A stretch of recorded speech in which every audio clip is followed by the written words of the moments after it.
thank you, Aroniapu, for being into our show. It's a pleasure to have you in our show. So let's start our conversations. We want to know how you started Shape and what basically triggered you to build a company that's this unique. Okay, thank you so much for having me here today. It's a pleasure. Shape. I started Shape as a very frustrated customer. My question was very simple. I'm an average size Bengali girl, and why is it that there's no bra options for me no matter where I go? Whether it's from Dhaka College to like any fancy shop in Dhanmondi or Gulshan.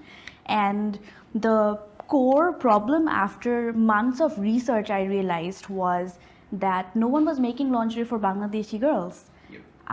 It's not just about Bangladesh, it's a whole South Asian factor and problem, because in my consideration I realized most of the products that's available here are basically products that are being made for the European market or the American market, and we're applying that size measurement and metrics to the Bangladeshi production technique, which is proportionately increasing the sizes.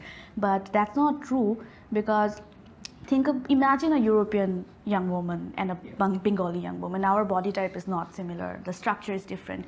So the products that's supposed to cater to our inner wear has to take that differentiation or adaptiveness into consideration. And I think realizing that sort of pushed me to starting Shape. And when I actually started Shape, my first thought was that I wanted to do size consultation only, because the second problem that I realized was when I love traveling, and whether it's to different countries and I'm exploring lingerie a lot. We do that, girls love that. So I realized that there is a very smooth size consultation option that makes your shopping experience a whole lot better and curated. But in Bangladesh, if you walk into a shop, or worse, if you go to Dhaka College, your size measurement would be some random guy staring at you and saying, I don't think you're 36, I think you're a 38. So that doesn't work for us. So I thought this is another big problem, because it's a very social angle to the problem. So my initial thought was, maybe if I helped women in Bangladesh figure out their correct size, because more than 80% women don't know their correct size. A lot of people don't realize that they don't know the correct size. So I wanted to start from a consultation angle, but soon I realized that this solution cannot stop at just the consultation, because after the consultation we need to introduce proper products, and that is how Shape eventually took off. That's a great angle, actually, and I think you have tackled the problem pretty well. It's a very big problem, and honestly speaking, I don't see any other company working on this side of the problem. They're mostly bringing in the same products that we have been seeing in ages and supplying those things, and due to taboo, and I think due to also secrecy, and again mostly taboo, people are just buying those things, right? So you are basically creating a wave where you are selling the right product to the right people. So I can understand that it came from your own experience, but how did you actually convert it into a business? Okay, all right. So as most business start off, when we identify a problem, we talk to a lot of people around us. And in my case, so bra is a taboo, right? So I'm one of those people I'm very okay with having uncomfortable conversations. So I think before starting Shape, there was a whole phase where I would randomly go to a hangout and just start talking about bras, or I would like, we're in the middle of the office and I'm like, yeah, and I'm like on the lunch table and I'm like, so guys, how do you feel about bras?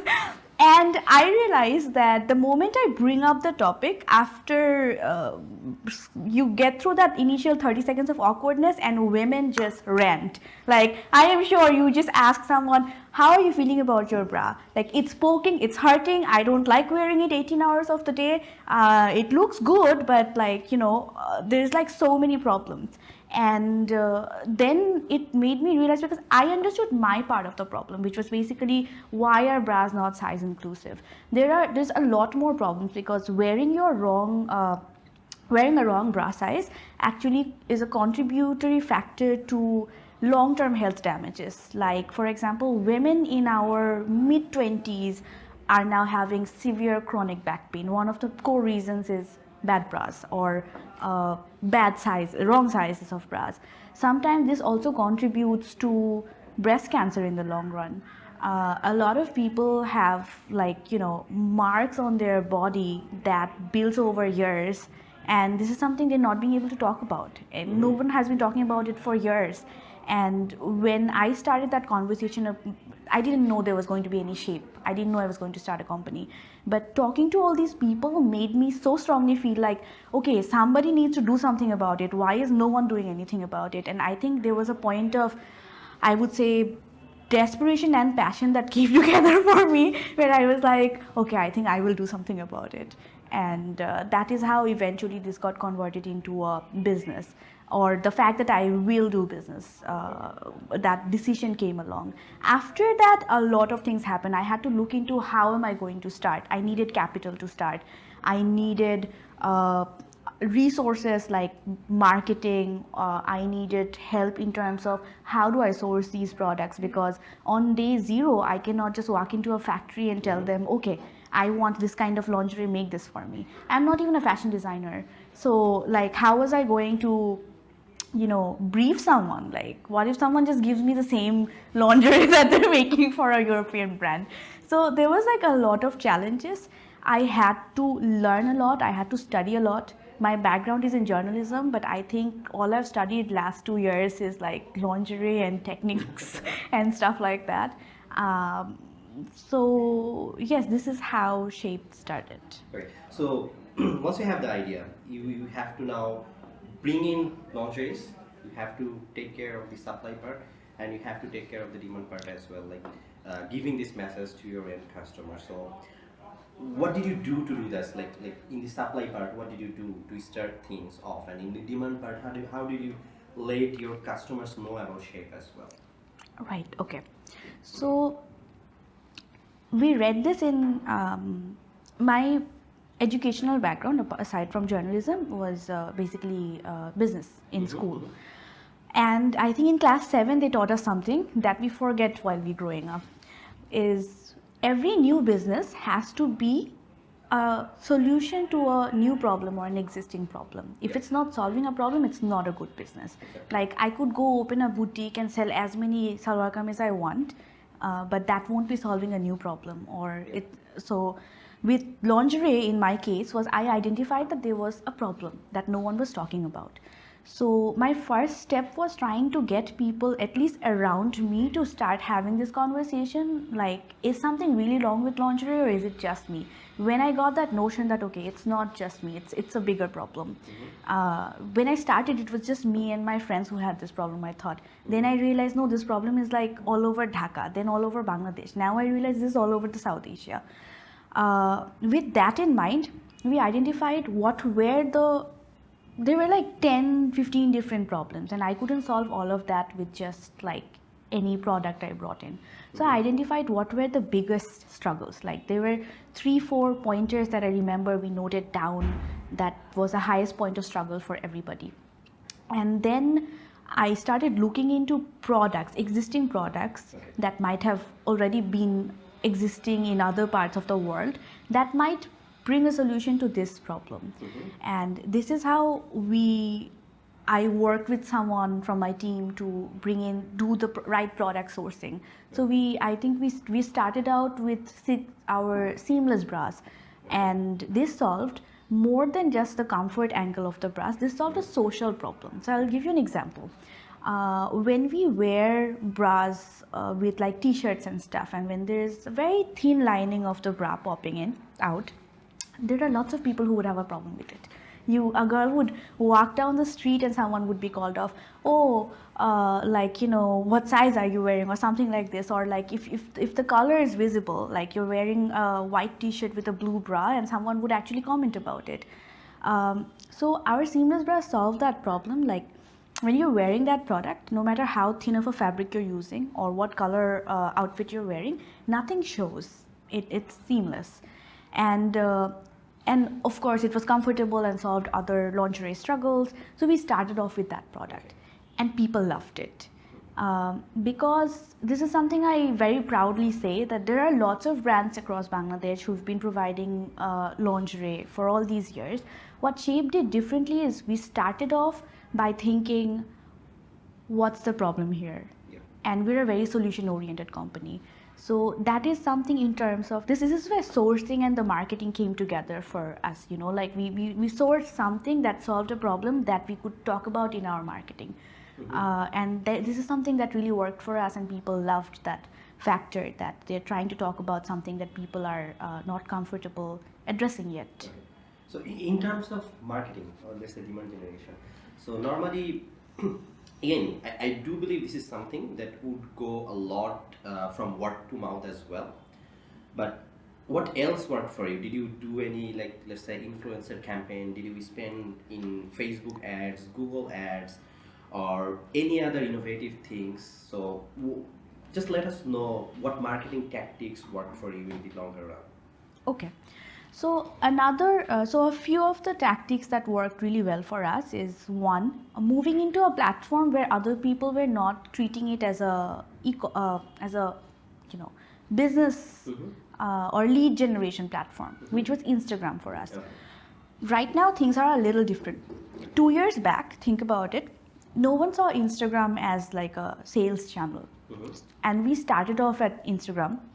One of the reasons being, we were trying to create a two-way communication space. And Facebook is more like you put out a content, it goes out. If people love it or they really hate it, they're gonna interact with you. Otherwise, it's basically very basic. In Instagram, the tools are designed in such a way that it lets you interact with the customer real time. And you get a lot of feedback, like there is the questions options, the polls, people are constantly tagging you, or you're being able to do a lot. So when we moved into Instagram as a business channel, there weren't a lot of other existing businesses there. So that helped us really own that space. So Instagram, that really worked for us. Second thing that we did is we talked about body positivity and size inclusiveness. This was a big winner for us. And this is not something that's just in terms of marketing, because this is one of our company values. My long-term vision with Shape is to be like as size inclusive as possible. And I remember when we started out, we had like only 4 sizes. And right now we have more than 30 different sizes spread across like all these different band sizes. So in 2 years, that's a huge jump, because we know there are like traditional brands still have 10 to 12 sizes at best. They have 2-3 options for you when you walk into a store. So we are trying to change that, and we're deriving that from the company value, right? So we're very loud about this in terms of our marketing. Like, we believe in you being body positive, whether you're a size 32 or whether you're a 42, it's just another number. Your core requirement has to be that you need to be comfortable in your lingerie. And then, whether a size falls under plus size or not, even that's a debate in terms of the market. But this is something where we're trying to draw the line, not blur it, because people are not comfortable having that conversation. Yeah, I mean, I'm a male, don't know about the problem at scale, but the same thing, I mean, my wife talks about the same thing, like she's never comfortable with all these bras, all these lingeries that she's buying. So I do believe that this is a common problem then. So you talked about the consultancy, like you're doing this consultancy, telling them about the sizes. So how do you normally do it online? I mean, the previous way, like staring at you. Yeah, that never worked either. So what did you do in terms of online? I mean, and how did you do the consultancy there? Okay, so this was kind of challenging. First step was identifying what is the correct way of doing the measurements. So this is where also in my research part we realized traditionally the way people are measuring the bra sizes at store, there was a calculation error there, because remember I talked about the whole European body type and then South Asian body type. There is a whole proportionate difference.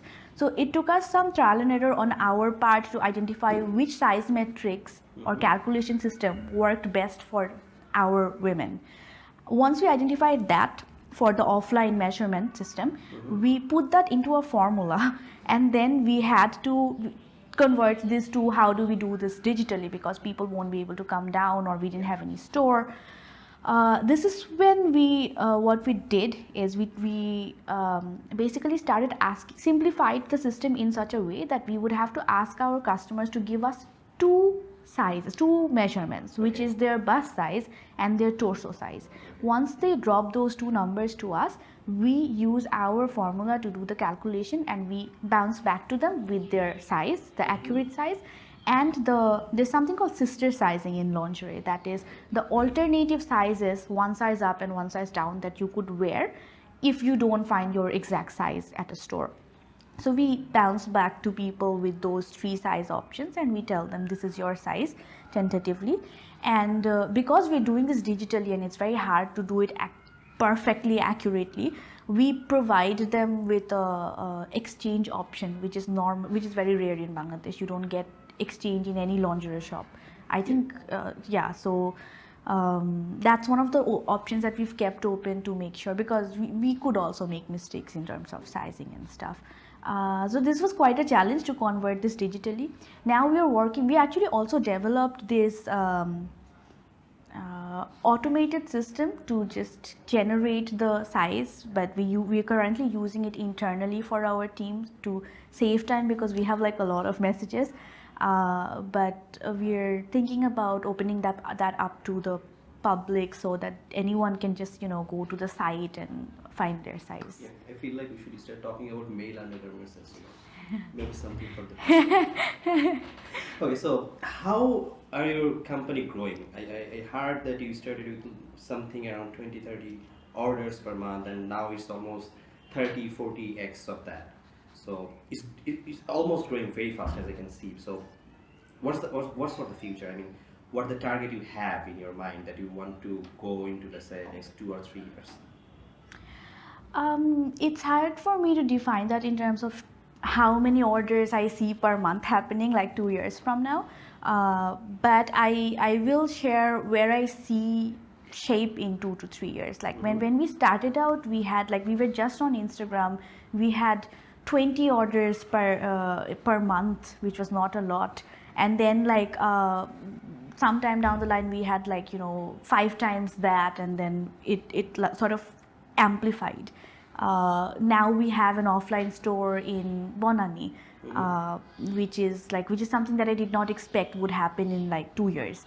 2-3 years down the line, I want to go beyond Dhaka, because in year 0 we were thinking beyond Instagram was huge for us. Then it was multi-platform. Now in 2 years we are in a few offline spaces. We're working on those.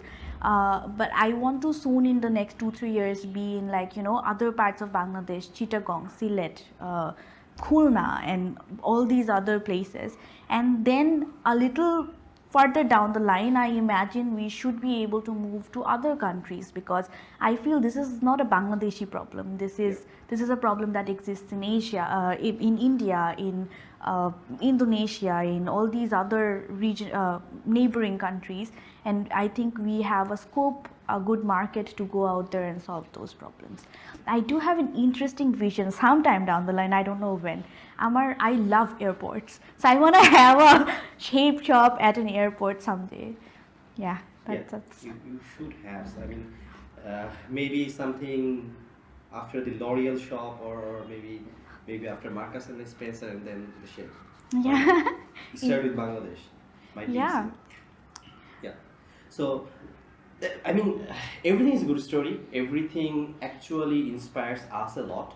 Not in terms of just sales, honestly speaking, in terms of breaking barriers as well, because the story of Shape is a story of breaking barriers. And the way we started, you did not embrace the normal e-commerce technique, but you moved more towards the conversational technique. You educated your customers, giving them proper consultations and then converting them to sales. So, which is a lot of things. I mean, a lot of customers or a lot of e-commerces are embracing the same techniques. They are not just putting up shop, they are making their online shop a sort of consultancy one, conversational one. So what's your take on that? I mean, do you see in near future you will be having more conversations with the people, or do you think you will be getting more into complete e-commerce thing in future? So what do you want? So this is a combination of two things. There's another interesting thing we did at Shape over the last 2 years is after I think the first year, I realized that there's only so many conversations you can have yourself. So it's not scalable. So what we did is, and for lingerie it's such a tabooed topic. It's something that we are not comfortable talking about in person unless it's a complete all-female group, or it's very difficult for people to get started and have a conversation around lingerie. So when we moved or expanded our platform to Facebook, aside from our page, we opened up a group. And now the group technique is nothing new. It's very basic. A lot of people have like all these e-commerces also have their own groups where people like come in and talk about their product, is this available and stuff like that. What we did differently is we created this group. It's called Girl Talk by Shape, and we don't talk about products in that group. That group is for women to talk about anything and everything that is private, and they can talk about it anonymously or not. And this is a group where people have conversations around period, about sex, about bras, about things that they are not comfortable about in other groups. So we created a safe space for women it's a small corner in Facebook, but it's a safe space for women where when we started there were like 500-600 people. Now we have 26,000 plus women in that group who are actively talking about all these things, and they are sharing advices and helping each other. So one of the reasons I said is conversations are not that scalable is because I as a person or Shape as a brand can only talk to so many people. And if you're on top of people's mind hammering about buy bras, we don't want to do that. We want people to genuinely be able to take benefit of a space, and in that space, when we do sometimes launch a new product, when we do sometimes when people are talking about the kind of bra struggles they're having, and when we're being able to genuinely help them out, not by saying buy this product, but by helping them identify this is what's wrong with this particular product that you're talking about, and that helps them get a better understanding of what works for their body type, what doesn't work for their body type. So this is we let everyone else take charge of the conversation. So that sort of worked for us really well because it's a self-running machine. Like for most groups, if the admins stop posting, that group will die in like a week. This is one thing that we did differently, while now we're at a stage where for the rest of the sales funnel, we're trying to move outside of these socials only. One of the reasons being when we have, for example, a sale, or when it's times like Eid, our team is like, they just almost drop dead to the floor. Like, okay, I don't know how to process this order. It's because like there's like so many orders, so many messages, and people basically get a little anxious because they have not gotten a response for like 5-6 hours straight, and then because we're also processing all these things. So now we're looking into solutions that help us automate that part. Like at least maybe new customers will need the size consultation, but then there are all these older customers or repeat customers who can go directly to a website or a platform and place an order on their own, which is much more smoother, takes lesser time, and is a way scalable process than